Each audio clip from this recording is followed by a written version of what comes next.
Olá, tudo bem? E aí, como estão esses estudos? Dedicação total, pessoal? Então, nossa aula de hoje é genética. Nós vamos falar sobre a segunda lei de Mendel, né? Que consiste no estudo de duas ou mais características. As leis de Mendel, recordando, elas estudaram como as características genéticas são transmitidas de um organismo para outro organismo, de um indivíduo para outro organismo, né?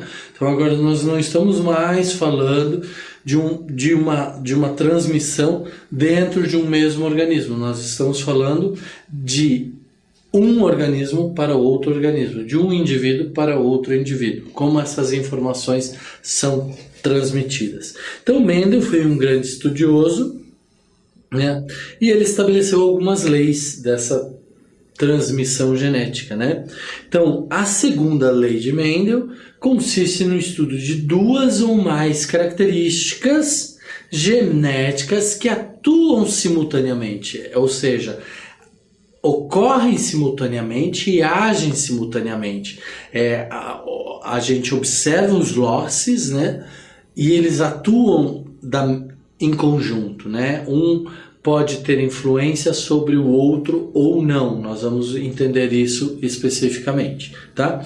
Com pares de genes que se segregam ou se separam independentemente um dos outros para a formação dos gametas. Então, especificamente, nós estamos falando de dois losses, dois pares de genes, né? Que estão em losses simultâneos, mas este gene atua de uma forma independente deste. Ele não influencia na ação desse gene. Nós vamos entender isso perfeitamente. Então, os pares de genes devem estar localizados em pares de cromossomos homólogos diferentes, né? Então, segundo a lei, quando estão envolvidos dois ou mais caracteres, tipo cor do olho, cor do cabelo, forma da orelha, forma do nariz, se é hemofílico, se é daltônico, né? Os fatores que os determinam se distribuem de modo independente um do outro, ou seja, a cor do olho não tem nada a ver com a cor do cabelo, né? Se o olho é mais escuro ou mais claro, isso não significa que o cabelo vai ser mais claro ou mais escuro, tá? A cor do olho não tem nada a ver com o tipo de orelha, né? Ou se eu vou ser calvo.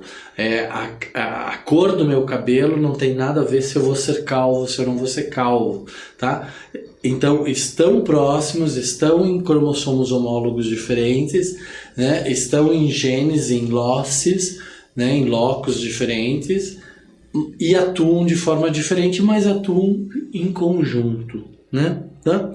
Então, de hibridismo. Então, a gente sabe o que era o hibridismo. O hibridismo era a união de dois genes, né? De diferentes características, né? Que formam, então, um cruzamento intraespécies. Então, eu tenho uma espécie e eu tenho uma outra espécie, eu uno essas duas espécies, ou eu cruzo essas duas espécies, eu vou formar um híbrido para um gene. No caso aqui, nós estamos falando de um híbrido ou um híbrido para dois genes, né? Após estudos de caracteres da ervilha, por exemplo, individualmente, passou a estudá-los simultaneamente. Então, após estudar a característica da ervilha para a cor, a característica da ervilha para a rugosidade, após estudar individualmente como que elas funcionavam, essas transmissões, passou a se usar como que elas atuavam simultaneamente, como que elas ocorriam simultaneamente, né? Para a cor e forma da semente da ervilha. Então, a cor pode ser, por exemplo, um alelo Vzão ou amarela, né? A alelo Vzão dominante ou alelo Vzinho, né? Que é recessivo. A forma da semente pode ser lisa ou rugosa. Se for lisa, é referente ao alelo dominante, o Rzão. Se for rugosa, é o alelo recessivo, Rzinho, né? Então, cruzamento de dois indivíduos de híbridos, né? Então, um indivíduo que tem um Vzão e um Vzinho, e um indivíduo que tem Vzão e Vzinho, e ele tem Rzão, Rzinho, e ele tem Rzão e Rzinho. Então, ele é de híbrido, tá? Ele possui os dois híbridos, né? Então, haverá um cruzamento desses indivíduos de híbridos, tá? Certo? Com genes localizados em partes de cromossomos homólogos diferentes, obtém-se sempre a proporção fenotípica 9:3:3:1, né? Então, 9 tipos de uma característica, 3 tipos de outra, 3 tipos de outra e 1 tipo de outra. Normalmente, esse 9, né, vai ter a presença dos alelos dominantes e esse 1 vai ter a presença somente de alelos recessivos.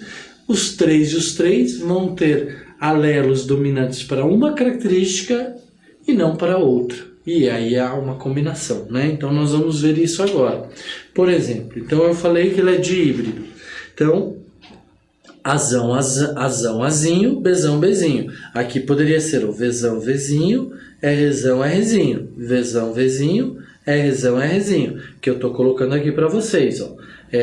Vzão, Vzinho, Vzão, Vzão, Vzão, Vzinho, Vzinho, Vzinho, né? Então tá aqui para a cor da semente de ervilha, né? Então, se tiver a presença do alelo dominante, sempre que tiver, vai ser sempre amarela, né? Então, pode ser homozigótico, Vzão, Vzão, ou dizigótico, né?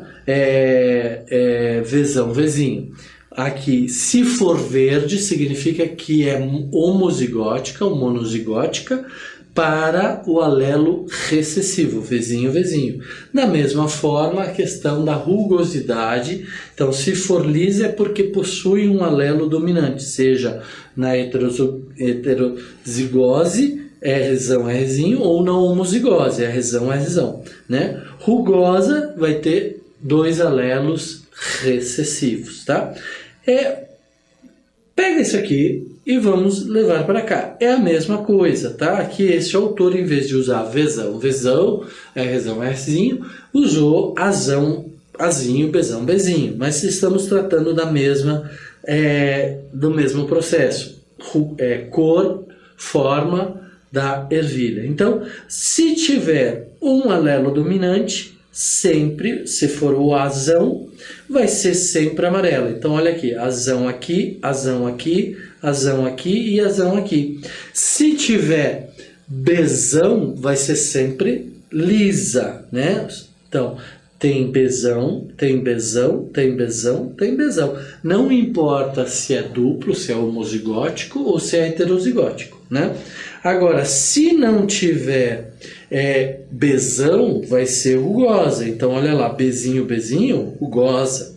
Bezinho, bezinho, rugosa. Bezinho, bezinho, rugosa, né? Então, nós temos aqui 3 rugosas, né?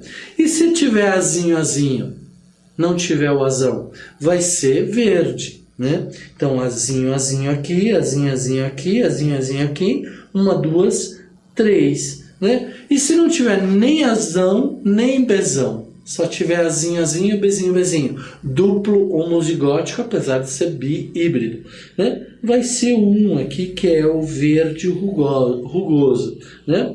E se nós contarmos os outros que vão sempre ter um alelo dominante, né? Tanto para a forma quanto para a cor, nós vamos ter 1, 2, 3, 4, 5, 6, 7, 8, 9. Nós vamos ter o 9. Então, sempre quando eu cruzo gametas bihíbridos, né? Formado por genes ou por alelos heterozigóticos no parental 1 e no parental 2, sempre quando eu faço esse cruzamento, eu vou ter como resultado uma combinação fenotípica na proporção de 9, 3, 3, 1. Tá? Isso é uma regra, pessoal. Isso mais para frente nós vamos ver fórmulas genéticas, né? E nós vamos então entender isso melhor. É possível observar que cada um dos 16 genótipos, então nós temos 16 genótipos aqui. 1, 2, 3, 4, 5, 6, 7, 8, 9, 10, 11, 12, 13, 14, 15, 16. O que é o genótipo? É essa combinação das letrinhas, né? Isso é o genótipo. Então, desses 16 genótipos, nós vamos ter combinações ou resultados fenotípicos, que é a manifestação daquela característica, né? E todos os seus fenótipos. Então, nesta combinação, nós vamos ter sempre numa combinação de um bihíbrido com um bihíbrido, nós vamos ter 16 possibilidades genotípicas e outras 16 possibilidades fenotípicas. As possibilidades fenotípicas podem variar, serão diferenciadas, né? Tá? Ok?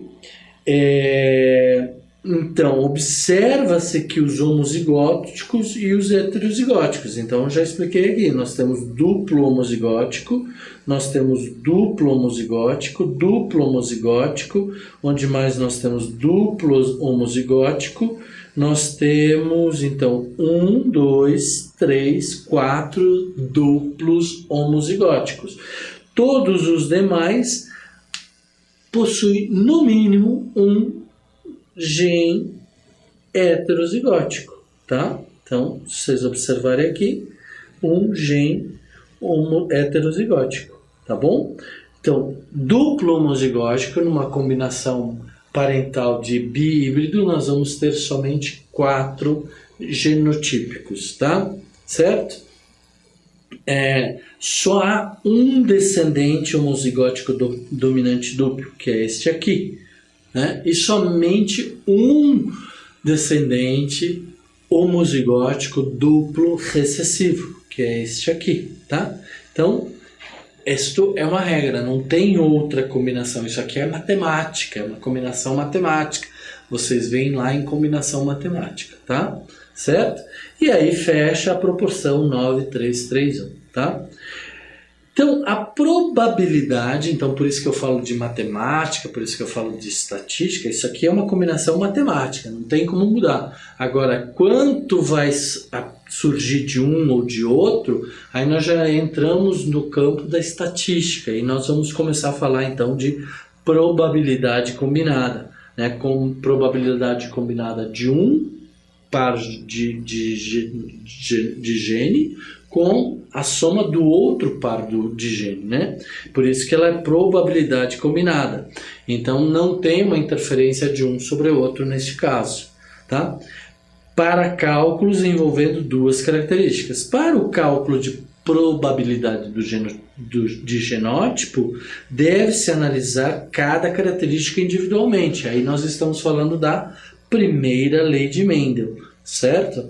Então eu analiso a probabilidade de combinação do duplo heterozigótico Vzão-Vzinho ou Azão-Azinho com outro Azão-Azinho, e nós vamos ter então uma combinação genotípica. Então isso vai ter uma probabilidade de acontecer o duplo homozigótico dominante ou o duplo ou homozigótico recessivo e os heterozigóticos. Então, sempre vai ser esta mesma probabilidade. Então, nós vamos somar a probabilidade de um gene com a probabilidade do outro gene. Posteriormente, multiplica-se as duas probabilidades encontradas, pois são probabilidades que ocorrem simultaneamente. Por isso que nós temos 4 vezes 4, 16 possibilidades, né, de combinação genotípica, mas nós tínhamos somente 4 possibilidades fenotípicas, né? Então, se nós olharmos aqui, nós só temos 4 tipos de resultado fenotípico. Nós temos muito mais possibilidades de combinação genotípica do que resultados genotípicos, tá? Então vamos lá. Probabilidade de um casal heterozigótico dihíbrido ter um descendente dihíbrido homozigótico. Vamos fazer esse cálculo. Dihíbrido homozigótico recessivo para os dois pares. Então como que a gente faz? A gente tem aqui um duplo homozigótico, duplo heterozigótico, azão, azão, azão, azinho, bezão, bezinho, mais um azão, azinho, bezão, bezinho, esse é o parental, né? Parental 1, parental 2, e aí nós temos uma primeira combinação. Qual a possibilidade de termos um descendente em F1, né? Duplo homozigótico, né? Homozigótico recessivo. Recessivo por quê? Azinho, azinho, bezinho, bezinho. Então, qual era a probabilidade de termos para a combinação do azão, azinho, vezes azão, azão, azinho, de termos um duplo homozigótico? Era de 1/4, né? Tá aqui, 1/4. Vocês podem relembrar isso da aula anterior, né? E qual a probabilidade de termos um duplo homozigótico recessivo de uma combinação de bezão, bezinho com um outro indivíduo bezão, bezinho? Também é de 1/4. Então, multiplicando essas probabilidades, a probabilidade de termos um duplo homozigótico recessivo é de 1/6. Ou seja, voltando para este nosso quadro, dentro dessas 16 possibilidades de combinação genotípica, nós só temos uma probabilidade ou uma possibilidade de termos, vou limpar aqui para mostrar bem para vocês, nós só temos um indivíduo, ou seja, uma possibilidade de termos um indivíduo duplo homozigótico recessivo. Como também só temos uma possibilidade de termos um duplo homozigótico dominante, né? Então, esta é a fórmula de calcular a probabilidade genotípica e fenotípica, tá? Certo? Então, cálculos de fenótipo. Quando não há menção do genotipo, então não se falou qual é o genotípico, o genótipo, né? Específico, e sim só o fenótipo, né? É preciso verificar se os fenótipos são dominantes ou recessivos. Então, antes de fazer a análise, nós precisamos ver se há uma dominância, né, dos genótipos dos alelos. Existe alelo dominante ou alelo não dominante. Por exemplo, um alelo dominante é quando eu tenho a presença, como eu falei aqui, o vezão. Toda vez que aparecer vezão, ela vai ser amarela. Se não tiver vezão, ela vai ser vezinho. Agora, se não tivesse essa dominância, o heterozigótico, a mistura do vezão com o vezinho, não daria nem amarelo nem verde, daria algo intermediário. Isso significa que não teria dominância. Então, por isso que ele está dizendo que nesse exercício nós precisamos olhar o fenotipo, né? Então, como que a gente vê isso? A gente vê o cruzamento de uma flor branca com uma flor vermelha. De repente nós vamos ter uma flor amarela, né? Significa que nem o branco nem o vermelho eram dominantes, tá?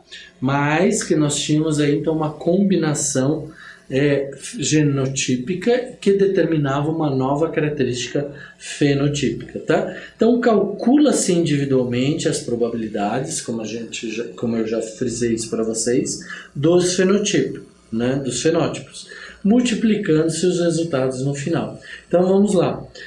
Cálculos de fenótipos. Semente amarela tem azão, é dominante. Semente verde tem só azinho, é recessivo. Semente lisa tem bezão. Semente rugosa tem bezinho. Então, dentro daqui, qual era a possibilidade, né? Vamos lembrar aqui como que a gente fazia assim? Azão, azanho, azinho, azinho. E aí nós tínhamos aqui então a geração de dois gametas, azão, azinho, que vai combinar, vai dar azão, azão, vai dar azão, azinho, vai dar azinho, azão e vai dar azinho, azinho, certo? Então, dentro dessas 4 possibilidades, eu tenho 3 possibilidades de acontecer azão, independente se é homozigótico ou heterozigótico. Mas como ela é dominante, toda vez que aparecer azão vai ser amarelo. Por isso, 3/4, tá? Azão é 3/4. Então, 3/4 do azão vezes 3/4 do bezão. Então, nós vamos ter 9/16, que é o cruzamento. Então, nós vamos ter 9/16 possibilidades, ou avos, possibilidades de termos presentes nessas combinações o azão e o bezão, né? Então, se voltarmos para cá, para esse nosso quadro, nós vamos contar azão, bezão, azão, bezão, azão, bezão, azão, bezão. Não importa se é homozigótico ou heterozigótico. Há uma dominância. O alelo, bezão, azão são dominantes, então eles determinam, né? Azão, bezão, ó, aqui já é bezinho, então ficou rugosa. Então nós vamos olhar só lá pro azão, bezão. Azão, bezão, azão, bezão, azão, bezão. Então, em todas essas que tem ação azão, bezão, a semente sempre vai ser amarela lisa, né? Tá? E aí, então, ela tem uma possibilidade de 9 ocorrências em 16 combinações genotípicas. Tá certo? Então, dessa forma, a gente termina esta parte da segunda lei de Mendel. Vocês têm que calcular, criem exercícios, imaginem. Eu vou dizer tal coisa. Como é que aconteceria se eu cruzasse um heterozigoto com um homozigoto? Aí você só tem que ver que nós estamos falando de um dihíbrido, né? Com dupla heterozigose. Os parentais são duplamente heterozigóticos para as duas características. Então, nesse sistema, nessa condição, nós vamos sempre ter este resultado genotípico, 16 combinações, para 4 combinações fenotípicas. Não tem como sair disso, tá? E se somarmos mais um, vocês podem somar mais um, vocês podem pôr uma terceira característica, quarta característica, nós vamos falar isso em outras aulas, mas existe, e isso eu vou mostrar para vocês, existem regras matemáticas e regras estatísticas que são da matemática, não são nem da genética. Ok, pessoal?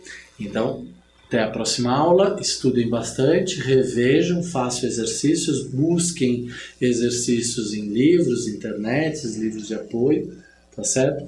Para garantir, então, a compreensão e fixação de vocês. E toda vez que aparecer uma continha de genética que diz que são de híbridos, que atende à segunda lei de Mendel, que tem segregação, que tem característica, que tem atuação independente, vocês já sabem como funciona. Que tem dominância, não tem dominância, vocês já sabem como funciona. Ok, pessoal? Um grande abraço para vocês e até a próxima aula.